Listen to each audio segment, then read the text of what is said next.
Welcome back to Logistics and Leadership. Today, we're going to discuss the importance of competition and why it matters on an individual level, but also as a team.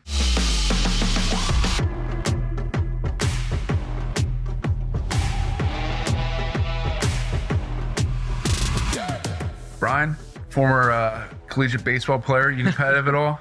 Yeah, I like to compete, man. I think that's the fun part about some of that stuff. I had an old coach tell me, two things that you're going to miss when you leave the game are number one, competing, and number two, the camaraderie within the clubhouse. And he was right. Yeah. So, those are two things that you miss because I think it's just the nature of the game, especially in any sport. You have to compete. You have to compete to win. And, I think that the cool thing about logistics sales and our industry is we get to compete on a daily basis. There is a scoreboard, and, I love that side of it. What about you, man? What are some things that come to mind when you think about competition or you think about competing? Yeah, it's got myself in a little bit of trouble here and there outside of work, but also I would say in work. I come from elaborate on that. Hold on. You can't get away that quick. What outside of work? Beer pong. Okay. College. I think my buddy and I won. It was like 20-something games in a row. Nice. Wow, that's impressive. I made sure everyone at the party knew. Yeah. Ended up getting a couple beers thrown at me. There are some other things that happened, but I won't go down that path. All right, fair enough. But no, just my family's uber competitive. Always been competitive myself. I'm absolutely competitive, like externally against whoever I'm competing against. But also, I would say I'm equally competitive with myself, where I'll beat myself up if I'm taking losses or not pushing myself to my potential. But as a company, I can't imagine. I've worked in less competitive work atmospheres. Sure. TQL definitely being the most competitive. Yeah. I can't imagine. As much as I like competition, I can't imagine not having that in work. Sure. Now it's like you and I on a team competing against our own, team, more on the individual level. But, as a team, it's been a bigger focus for us because we want to see who wants it. Yeah. We want to see who wants to compete, not only with themselves, but against others. I like some trash talking, man. I think it pushes other people to perform at their best. I think if you know somebody is on your tail, I mean, it's any race that's out there, anything, in life, if you know somebody's right behind you, you're going to push a little bit harder to succeed. I think, in our industry, I think the competitive nature, the competitive culture is awesome. I love the fact to see when, you have like an internal sales competition and seeing that banter back and forth where, you have this person saying, hey, I'm going to crush you this week, or hey, you have no shot. Like, I love that part of it. And I think that's probably from our background and, playing sports growing up, like that's ingrained in us. Yeah. I would also say, the transparency, whether you hear the chatter or not, having transparency within the company, like you have to have transparency as a sales company. People need to know where they stand. Right. People naturally do not want to be at the bottom. When you expose that, whether they say it or not, they are going to be competing with themselves and others to make sure that they're not on the bottom. Mm-hmm. The ones that concern me are the ones that like to hang out in the middle. Mm-hmm. Those are the ones that if they just hang there and they're not pushing themselves, because you can see the actions will back it up. If they're not pushing themselves to rise in the ranks, it's a red flag to me. But also the people at the top. You have the people that are pretty humble and stay at the top, but I would say humble isn't something that I really was, I really possessed early in my career. Yeah. I was definitely the shit talker, but I want people to know I'm at the top and no one's going to bring me down from the top. Yeah. I knew if I could get, other people, my teammates, other, coworkers, I knew if I could elevate them and want to compete with me, that naturally the bar would get raised. Makes everybody So I had better. an underlying, incentive to do that. Yeah. But I wanted everyone to kind of step up their game. What do you think? What do you think's the balance of that, right? Like uber competitive, trying to, be the highest in far as rank, as well as, what kind of balance? Because I do think that there's a level of, salesperson, individual contributor, where like you want to achieve, like be the top every single week. And if you're in second place, I would hope somebody would it would fire them up. Yeah. There'd be a fire in their belly to get back to that top spot. If there's not, then probably a different conversation that we need to have. But how do you take it from like individual contributor to that leader where you're not necessarily, you don't have control over every single attribute, and you can't really go out and talk to a customer and get 3-4 loads on a Friday to achieve that mark. How do you do that? Or how's that balance between like individual contributor and like leader? Oh, so you're like someone in a leadership position wanting to compete. Yeah. Like, how do you still like foster that? Because I think it's very important, but you have less control than you would in that individual contributor mark. Yeah. Like, you pressing down on your team? Are you doing it yourself? I was just thinking like for the audience perspective, like how do we get, because I think that's a common trait. No, for sure. You're a high level individual contributor. You go to sales leader. Now you're like, you don't know where, like I think that's how, I think it's hard. Yeah. I think that's a great concept. And I'm sure that's something a lot of competitive leaders deal with. Mm-hmm. But, for me, there's one number. It's our number at the bottom. Yeah.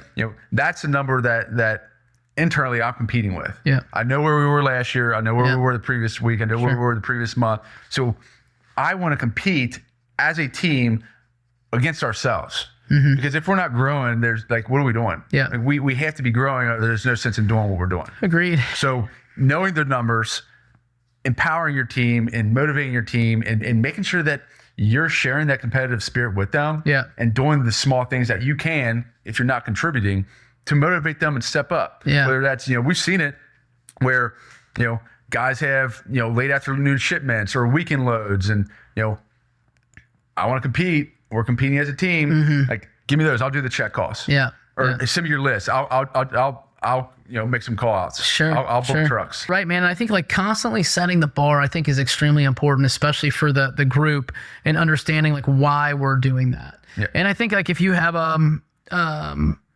leader that focuses on that, like how do we achieve, how are we beating the number from last week? Because I do think that, I think you see a lot on like social media today, and I think you see a lot of these scenarios where it's like you're competing with yourself. And I question, I'm like, okay, well, what does that mean? How do we like break this down? And I think it is like, okay, was I better than I was yesterday? Or was our team better than we were last month? Just like you said.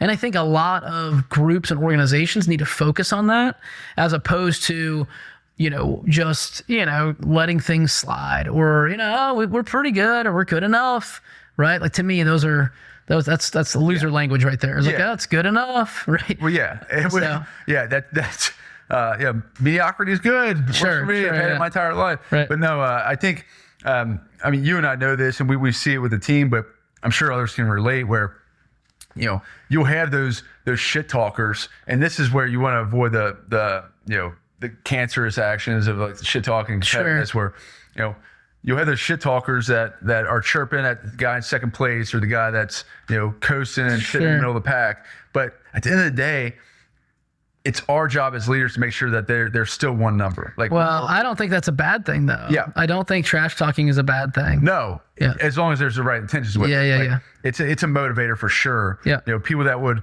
Michael Jordan, greatest of all time, would create these fictitious scenarios where someone in the media, like on the Pistons, was running his mouth saying that he was going to hold Jordan to under 10 points. Or yeah. He would make those up because he's competing with himself, but also against that guy. Yeah. So at the end of the day, like, you want your culture to be competitive, and you want people to compete with each other. Yeah. But we're winning together. Yeah. Like, at the end of the day, we're still winning together. Well, and I think that we've talked about it a handful of times, and I think that's why the hiring process is so important. Hard to figure out, but very important. Yeah. And I think that's, a lot of it when you're interviewing these people, you're like, man, like, some sales leaders out there, my sales team is just not that competitive. Well, maybe you hire the wrong person, and I think that's where, we fall, there might be a fault to some sales manager, hiring manager out there. It's like, oh man, I don't like my team today. Well, it's probably your fault for hiring them. There's a old baseball coach who was at Mississippi State for the longest time. His name's Ron Polk.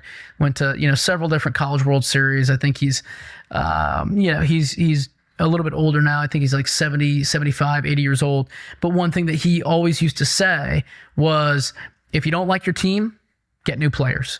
It's like, oh shit, well, you're right, right? It's like easier said than done. But, if you don't like your team, get new players. It's like, okay, like that's great, because now we can go back, and if you don't like the team that you have or you've built, you can always go back and hire different people and go through that process. But yeah, so let's break this down real quick. So as far as like the best ways to measure measure competitiveness, is there a way to do that as a sales manager, as a sales leader, that you can share with the audience? I think competition is goal driven. You played baseball, you played other sports growing up. I played sports. Yeah. Most people in sales played sports. Yeah. So there's always a goal tied to like competition. The goal is to win. And whether you're playing a different team, an individual, it doesn't really matter. The goal is to win. Right. It's what we get. There's jokes about like the participation trophies these days. Yeah. You stop hate for the league, you get an award. Yeah, I hate them. Well, yeah, we don't do participation trophies. You have a winner, and the rest of the people are losers. Sure. But the goal is to win and build confidence. If the competition is focused on, for us, it might be new client setups or total shipments. Yeah. Or new deals where you're setting up a virtual call, whatever it is. There's a goal, and it has to be tied to something else. The goal for us is, whether it's individual wins we're trying to drive tied to a metric, or as a team, if we're trying to hit a certain metric as a team, there's always going to be a goal tied to it. Yeah. So one thing I love that we do, sometimes Fridays people start to coast a little bit, off talk the about the gas. weekend or happy hour or whatever the hell they're doing after work. We have a wins chat where everyone's in the chat from the entire company. Yeah. It's called wins. And we identified wins as, you have a really good conversation, you get a new lane, you set up a new client, you set up a virtual call. Needle movers. Yes. Yeah. Yes. If it moves the needle, it's a win. So Friday at, let's say 2:00, we tell the team, hey, 20 wins between 3 and 4, we'll cut you loose early. Yeah. 20 wins between 2 and 3 and 4, we'll do a beer drop or have whatever it is. Sure. So people go out and compete as a team with the same goal to move the needle. Love it. Where it's activity. We're driving that activity. So people jump on the phone, and when we'll look at the reports, it'll be like a little kind of a roller coaster wave where like call activity throughout the day as a team. And then you send it out loud, and I love it. You'll see it 3 to 4 p.m. Holy shit. Spike. You got Mount Everest in the middle of the report. It's because people buy into competing together as a team. Yeah, I agree. I think that's, I think you mentioned it a couple times during this episode, but I think it's the team goal. It's one goal, one team. How do you create that competitiveness where we're all, rowing in the same direction? And I love that. I do think there's some value in, competing against other folks or other brokerages in our, in kind of like the same head count revenue number within the area, right? I think, a couple of them come to mind, but I think it is good to, if those companies are doing 100 million or 150 million, set your sights on that. And okay, how do we reverse engineer that side of it and compete with those companies that are out there? So I think there is some value in that, especially, and I think it's like a fine line, right? Because you don't always want to be consumed with other people and how they're doing and what they're trying to do. But I think taking like little snippets of other companies and using that internally as competition, I think is very healthy. Yeah. Any last takeaways that you want to, leave our listeners with as far as, competition, why it's important? What do you got there? Yeah. So I think it does start in the interview process, like we discussed. You have people that will say like, oh, I'm a 10 out of 10, in competitiveness. Sure. Or like I played sports and I refuse to lose in tic-tac-toe. You have the cliche answers, but how do you figure out if they're actually competitive? Yeah. And when you talk about real stories, or let's say they have a history of working at sales companies. Sure. And they were number 2 or number 5 in their tenure, and asking them specific questions on who was number 1. Yeah. Where'd you finish? Who was ahead of you? How many in your group? Yeah. I finished third out of 3, right? Yes, correct. Yeah. You can uncover whether or not they're really competitive. Yeah. Or tell a story on why you were kind of too competitive. And I think of my father-in-law flipping a table at a Catholic euchre tournament because he lost at this like charity event. And it's like, I'd say that's pretty competitive. Yeah. So my point in saying all that is there are ways to figure out whether or not someone is competitive before you hire them. And I would strongly encourage you to figure those out and uncover those, because if you can start there and they have a pretty clean track record or history of like success, sure, you got a killer on your hands and you need to invest in them. Yeah. Love it, man. When I tell my clients post freight guards, I want them to just be short nowadays, short, sweet, simple, factual. Something like carrier moved a load on 1/1/2025, delivered on 2/4/2025, pending claim is unresolved. We don't have to get anything specific. Just the mere fact that there's something out there is enough for the outside world to pick up on the freight guard report.